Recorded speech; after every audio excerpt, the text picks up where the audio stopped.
নানা নানি, আমাদের বংশধর যারা কবরে গেছে সবাইকে জান্নাতবাসী করে দি। ইয়া আল্লাহ, আমাদের মধ্যে যারা অসুস্থ আছে তাদেরকে শেফা দিয়ে দি। আল্লাহু আকবার ওয়ালিল্লাহিল হামদ। আম্মা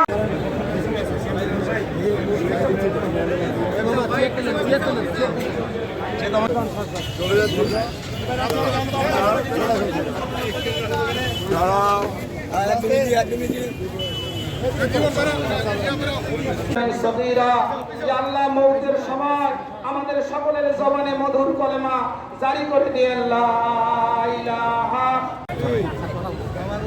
আল্লাহ তাআলার উদ্দেশ্যে আমরা কুরবানি দেব। এটা কোনো হত্যা নয়, এটা বিশ্বকবি বিদ্রোহী কবি নজরুল ইসলামের কথায় আজ হত্যা নয়, সত্যাগ্রহ সত্যের।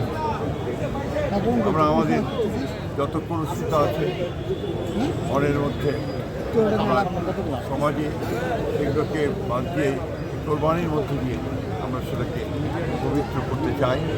সেটাকে আমরা এই আল্লাহ তাআলার নির্দেশে কোরবানি আমরা পালন। আজকের দিনে